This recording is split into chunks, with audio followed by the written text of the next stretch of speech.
Baik, selamat pagi Ibu dosen pengampu mata kuliah perpajakan 2, Ibu dosen Nanik Noviari, serta teman-teman sekalian.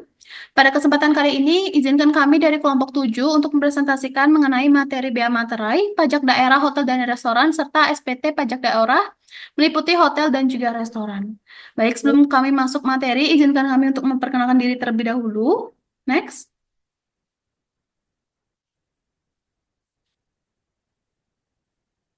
Perkenalkan saya sendiri, Oktavianti dengan akhiran NIM 278 dengan absen 21. Perkenalkan nama saya Galong Kasama Devi dengan NIM akhir 291 absen 23. Perkenalkan, nama saya Made Bella Janeti dengan nomor absen 20. Perkenalkan, saya Putri Yoga Putri dengan akhiran 280 dengan absen 22. Baik, untuk materi pertama mengenai izinkan saya menjelaskan untuk materi pertama mengenai bea materai. Nah, jadi di mana bea materai ini adalah pajak atas dokumen yang terutang sejak saat dokumen tersebut ditandatangani oleh pihak-pihak yang berkepentingan, atau dokumen tersebut selesai dibuat atau diserahkan kepada pihak lain bila dokumen tersebut hanya dibuat oleh satu pihak saja. Nah, adapun fungsi dari bea materai sendiri itu adalah alat untuk membayar pajak atas dokumen yang dapat digunakan sebagai alat bukti atau keterangan sehingga suatu dokumen perlu menggunakan materai jika akan dijadikan alat bukti di pengadilan. Nah, eh, siapa sih pihak yang terutang? Jadi di mana pihak yang terutang? Di mana apabila dokumen dibuat sepihak, bea materai terutang oleh pihak yang menerima dokumen. Nah, apabila dokumen dibuat oleh dua pihak atau lebih, bea materai terutang oleh masing-masing pihak atas dokumen yang diterimanya. Nah, dokumen yang berupa surat berharga, maka bea materai terutang oleh pihak yang menerbitkan surat berharga. Serta bea materai juga terutang oleh pihak yang menerima atau pihak yang mendapat manfaat dari dokumen, kecuali pihak atau pihak-pihak yang bersangkutan menentukan lain. Next. Nah, em, selanjutnya mengenai objek dari bea materai itu terkandung dalam pasal 3 UU Bea Materai, di mana bea materai dikenakan atas dokumen yang dibuat sebagai alat untuk menerangkan mengenai suatu kejadian yang bersifat perdata dan dokumen yang digunakan sebagai alat bukti di pengadilan, serta dokumen juga dikenakan berdasarkan dokumen yang bersifat perdata ini meliputi surat perjanjian, surat keterangan, surat pernyataan, atau surat lainnya yang sejenis berserta rangkapnya. Lalu terdapat akte notaris berserta grose, salinan, dan juga kutipannya. Akte pejabat pembuat akte tanah beserta salinan dan juga kutipannya. Surat berharga dengan nama dan dalam bentuk apapun. Lalu terdapat surat transaksi surat berharga termasuk dokumen transaksi kontrak berjangka dengan nama dalam bentuk apapun, serta dokumen lelang yang berupa kutipan risah lelang, serta salinan risahan lelang dan juga grosir risahan lelang. Serta yang terakhir itu ada dokumen yang menyatakan jumlah uang dengan nilai nominal lebih dari 5 juta rupiah. Serta dokumen lain yang ditetapkan oleh peraturan pemerintah. Nah, lalu dalam pasal 5, dalam pasal 7 itu menyebutkan bukan objek dari bea materai, di mana dokumen yang terkait lalu lintas orang dan barang seperti surat penyimpangan, konosemen, surat angkutan penumpang dan barang, bukti atau pengiriman dan penerimaan barang, surat pengiriman barang untuk jual atas tanggungan pengirim, serta surat lain yang dapat dipersamakan dengan surat sebagaimana dimaksud dalam pada pasal huruf A sampai dengan huruf angka E. Yang kedua itu bukan objek dari bea materai, termasuk segala bentuk ijazah, lalu tanda terima pembayaran gaji, uang tunggu, uang pensiunan, serta uang tunjangan yang diserahkan untuk mendapatkan pembayaran dimaksud. Lalu terdapat tanda bukti penerimaan uang negara dari kas negara, kas pemerintah atau bank. Lalu terdapat kwitansi untuk semua jenis pajak dan untuk penerimaan lain yang dapat dipersamakan. Lalu terdapat tanda penerimaan uang yang dibuat untuk keperluan intern organisasi. Lalu terdapat dokumen yang menyebutkan simpanan uang atau surat berharga, pembayaran uang simpanan kepada oleh bank atau koperasi. Lalu terdapat surat gadai. Lalu terdapat tanda pembagian keuntungan bunga atau imbal hasil dari surat berharga dengan nama dalam bentuk apapun, serta yang bukan objek pajak itu termasuk dalam dokumen yang diterbitkan atau dihasilkan oleh Bank Indonesia dalam rangka pelaksanakan kebijakan moneter. Nah, selanjutnya pada saat terutang itu terkandung dalam pasal 8 UU Bea Materai, di mana dokumen dibubuhi tanda tangan untuk surat perjanjian beserta rangkapnya, akte notaris berserta grose salinan dan juga akte pejabat pembuat akte tanah berserta salinan. Lalu terdapat dokumen selesai dibuat di mana untuk berharga dengan nama dalam bentuk apapun, transaksi surat berharga dalam dokumen atau transaksi kontak berjangka, serta dokumen diserahkan kepada pihak untuk siapa dokumen tersebut dibuat. Seperti untuk keterangan surat pernyataan atau surat lainnya yang bersifat sejenis, lalu dokumen lelang, serta dokumen yang menyatakan jumlah uang.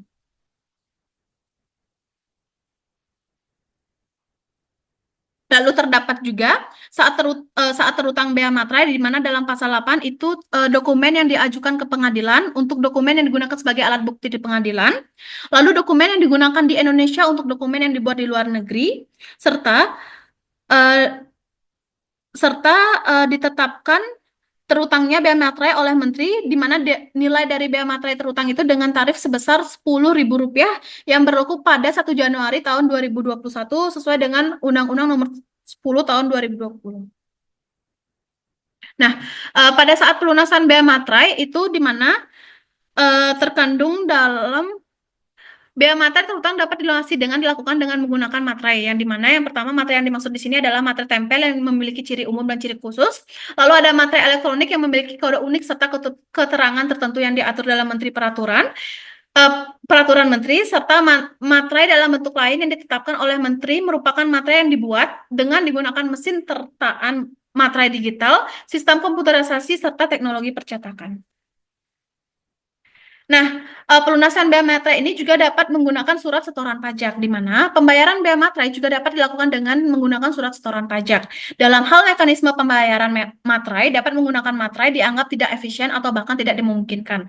Nah, misalnya untuk dokumen yang akan digunakan sebagai alat bukti pengadilan dalam jumlah yang besar, yang pembayarannya melalui pemateraian kemudian sebagaimana yang diatur dalam undang-undang ini. Pemberian alternatif dalam pembayaran bea materai ini dimaksudkan untuk memberikan kemudahan dalam pembayaran bea materai. Sekian materi yang dapat saya sampaikan untuk mengenai materi pajak daerah akan dijelaskan oleh rekan saya. Terima kasih. Baik, selanjutnya pajak daerah. Next.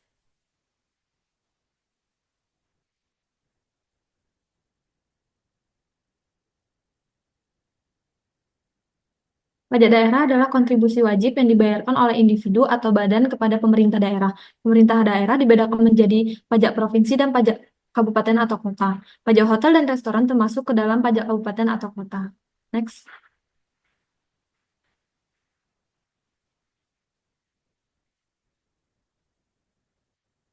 Next. Belum. Stop. Yang pertama, pajak restoran atau PB1. Jadi, pajak restoran itu adalah pajak atas pelayanan yang diberikan oleh restoran. Dalam hal ini, istilah restoran tidak hanya merujuk pada tempat makan formal, tetapi mencakup berbagai jenis fasilitas penyedia makanan dan minuman, yaitu yang memungut bayaran seperti rumah makan, kafetaria, kantin, warung, bar, jasa boga, dan catering. Next.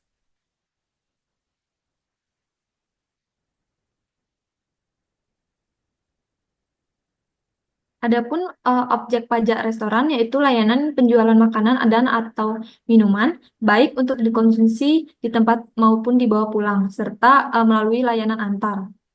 Lalu subjek dari pajak restoran yaitu pembeli yang memanfaatkan layanan restoran baik individu maupun badan usaha yang artinya PB1 dibebankan kepada konsumen sebagai bagian dari total pembayaran yang tercantum pada struk pembelian. Lalu wajib pajak dari PB1, pihak yang bertanggung jawab untuk memungut pajak dari pembeli dan menyetorkannya ke kas daerah. Dalam hal ini pemilik atau pengusaha restoran hanya bertindak sebagai perantara dan tidak menanggung beban PB1. Next. Selanjutnya tarif dan cara menghitung pajak restoran. Jadi tarif pajak restoran itu ditetapkan maksimal sebesar 10% dari dasar pengenaan pajak. Pemerintah daerah memiliki kewenangan untuk menentukan tarif pajak daerah di wilayahnya masing-masing dengan catatan tidak boleh melebihi batas maksimal yang ditetapkan UU yaitu 10%. Sebagian besar daerah menggunakan tarif maksimal meskipun ada juga yang menetapkan tarif lebih rendah. Cara menghitung pajak restoran itu yaitu diketahui dahulu DPP-nya, yaitu jumlah pembayaran yang diterima restoran, termasuk dengan service charge, jika dikenakan. Lalu caranya yaitu PB1 sama dengan DPP dikalikan tarif pajak restoran. Next. Perbedaan dari service tax dan service charge, yaitu pajak restoran atau service tax berbeda dengan service charge atau biaya layanan. Pajak restoran adalah pungutan resmi yang ditetapkan oleh pemerintah daerah, sedangkan service charge adalah biaya tambahan yang ditentukan oleh restoran sebagai kompensasi atas layanan yang diberikan. Biaya layanan ini tidak termasuk dalam kategori pajak, melainkan masuk ke dalam pendapatan restoran. Next. Selanjutnya pajak hotel, yaitu pajak yang dikenakan atas layanan yang diberikan oleh hotel. Pengertian hotel ini tidak ah, Pengertian hotel ini mencakup berbagai fasilitas penyediaan jasa penginapan atau tempat peristirahatan dengan pungutan biaya termasuk jasa tambahan yang terkait. Contohnya fasilitas tersebut meliputi motel, losmen, gubuk pariwisata, wisma pariwisata, pesanggerahan, rumah penginapan, dan fasilitas serupa lainnya. Next. Adapun objek dari pajak hotel yaitu fasilitas penginapan atau akomodasi jangka pendek, lalu fasilitas pendukung penginapan seperti internet, faksimil, cuci pakaian, penyewaan setrika, transportasi, dan lain-lain. Lalu jasa persewaan ruangan seperti pertemuan atau acara konferensi yang dilakukan di hotel. Lalu subjek dari pajak hotel ini adalah individu atau badan usaha yang melakukan pembayaran kepada pihak yang mengelola atau mengusahakan hotel. Lalu wajib pajak hmm, Lalu wajib pajak dari pajak hotel ini yaitu individu atau badan usaha yang mengelola atau mengoperasikan hotel tersebut. Next. Objek pajak yang tidak dikenakan pajak hotel itu adalah pelayanan restoran yang nilai penjualannya tidak melebihi batas tertentu sebagaimana diatur dalam peraturan daerah. Lalu layanan restoran atau makanan yang mengelola dalam satu manajemen dengan hotel. Lalu objek pajak lain yang dikecualikan berdasarkan ketentuan peraturan daerah. Next. Tarif dan dasar pengenaan pajak hotel ini, yaitu tarif pajak hotel umumnya ditetapkan sebesar 10%, meskipun setiap pemerintah daerah memiliki wewenang untuk menentukan besarnya sesuai kebijakan masing-masing. Dan dasar pengenaannya dihitung berdasarkan jumlah pembayaran yang diterima atau yang seharusnya diterima oleh hotel atas layanan yang diberikan. Next. Yang terakhir, ketentuan pembayaran pajak hotel dan restoran, yaitu pajak tersebut terutang dipungut di daerah tempat usaha tersebut beroperasi. Lalu masa pajaknya untuk menghitung, menyetor, dan melaporkan pajak hotel maupun restoran berlaku selama 1 bulan kalender. Dengan ketentuan jangka waktu 1 bulan penuh untuk setiap bagian bulan, dan masa pajak paling lama adalah 3 bulan kalender. Yang terakhir, saat terutang pajak hotel dan restoran terjadi ketika pembayaran dilakukan oleh konsumen kepada pengusaha atas layanan yang diberikan. Jika pembayaran dilakukan sebelum layanan diberikan, maka pajak terutang pada saat pembayaran tersebut dilakukan. Pemerintah kabupaten atau kota juga memiliki kewenangan untuk menentukan tata cara pemungutan pelaporan pembayaran serta pemberian intensif terkait pajak hotel dan restoran. Next. Sekian presentasi dari saya, akan dilanjutkan oleh rekan saya. Baik, materi selanjutnya yaitu SPT pajak daerah. Next. SPT PD atau surat pemberitahuan pajak daerah merupakan salah satu jenis surat yang ada dalam pajak daerah. Surat ini digunakan wajib pajak untuk melakukan pelaporan perhitungan serta pembayaran terhadap pajak, objek pajak maupun bukan objek pajak, harta serta kewajiban lainnya sesuai dengan Undang-Undang Pajak Daerah. Ketentuan pajak hotel dan restoran diatur dalam Undang-Undang Nomor 28 Tahun 2009 sebagai dasar hukum utama. Dengan peraturan teknis pelaksanaannya ditentukan oleh peraturan daerah masing-masing. SPT PD berfungsi sebagai alat pelaporan resmi yang memastikan transparansi dan akurasi dalam perhitungan pajak hotel dan restoran, sekaligus mendukung optimalisasi pendapatan asli daerah atau PAD. Nah, berikut merupakan SPT dari pemerintahan Kabupaten Badung, yang di mana Yang pertama, lampiran pertama berisi terkait dengan identitas usaha, yaitu nama usaha, NPWP, jenis usaha, nama pemilik atau pengelola, alamat usaha, telepon, serta pelaksanaan pembukuan. Nah, di bawahnya berisi terkait dengan penjualan sehubungan dengan usaha, selanjutnya penjualan di luar usaha, yang ketiga dasar pengenaan pajak yang dimana poin A ditambah dengan poin B, yang keempat yaitu pajak terhutang yang dimana tarif pajak 10% dikali dengan poin C, yang selanjutnya itu pajak yang harus dibayar, selanjutnya pajak yang telah dibayar, dan pajak yang kurang atau lebih bayar. Berikut merupakan rincian dari penjualan barang atau jasanya yang merupakan dasar pengenaan pajak atau DPP-nya. Di sini terdapat kamar, makanan atau minuman, laundry, telepon, hiburan, parkir, dan lain-lain. Next. Nah, berikut merupakan surat pemberitahuan daerah pajak, eh, surat pemberian pajak daerah pemerintah Kabupaten Bangka Barat. Nah, SPT dari pemerintah Kabupaten Bangka Barat ini dipisah yang berbeda dengan eh, SPT dari daerah Badung. Next. Nah, pada SPT ini terdapat hanya bagian hotel dan terpisah dari bagian restoran. Berbeda dengan SPT dari pemerintahan daerah Badung yang dijadikan menjadi satu lampiran. Nah, SPT atau surat pemberitahuan tahunan ini eh, untuk pajak hotel dan restoran terdapat berbeda-beda di setiap daerahnya karena setiap daerah memiliki peraturan daerah atau perdanya yang mengatur sesuai dengan kebutuhan dan kondisi lokal. Perda ini disusun berdasarkan kewenangan yang diberikan oleh undang-undang di mana pemerintah daerah diberikan hak untuk menetapkan dan memberikan aturan yang sesuai dengan karakteristik ekonomi, potensi, dan prioritas pembangunan daerah masing-masing. Sekian materi dari saya. Materi selanjutnya akan dijelaskan oleh rekan saya. Baik, SPT selanjutnya yaitu adalah dari pemerintah Kabupaten Indragiri Hulu. Yang pertama kita mengisi identitas terlebih dahulu, lalu mengisi kolom yang diisi oleh pengusaha restoran, yaitu yang meja tersedia di restoran tersebut, lalu jumlah kursi, lalu pengunjung perharian dari sebuah restoran tersebut. Lalu apakah perusahaan ini lalu mengisi apakah perusahaan ini menggunakan cash register, pembukuan atau pencatatan. Lalu dari self assessment-nya yaitu jumlah pembayaran pajak dan pajak terutang untuk masa pajak sebelumnya, yaitu mengisi masa pajak, lalu dasar pengenaan, lalu tarif pajak, lalu pajak terhutang, lalu jumlah pembayaran dan pajak terhutang untuk masa pajak sekarang, sama juga mengisi masa pajak, dasar pengenaan pajak, dan tarif pajak, lalu mengisi yang mengisi pada kolom diisi oleh pengusaha restoran official assessment itu ditentukan oleh Badan Pendapatan Daerah setempat. Jadi, wajib pajak ini harus menyerahkan formulir yang telah diisi dan ditandatangani paling lambat pada tanggal yang ditentukan oleh badan tersebut. Keterlambatan dalam penyerahan dapat berakibat pada penetapan secara jabatan untuk wajib pajak yang menggunakan official assessment.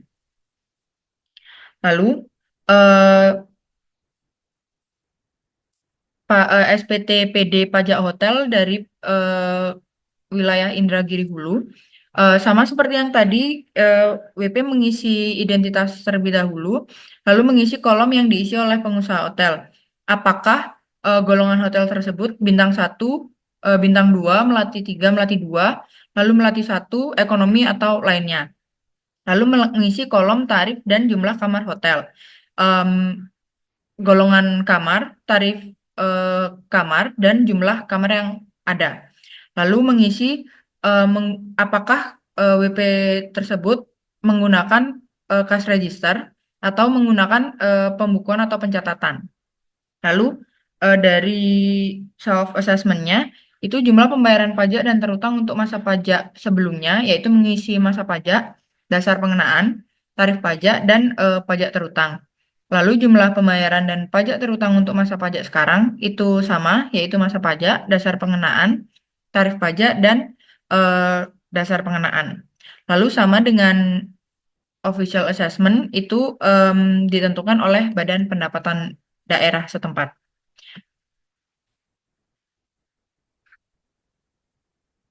Baik, sekian presentasi dari kelompok kami. Mohon maaf apabila ada kesalahan kata dan kami tutup dengan terima kasih dan Om Santi.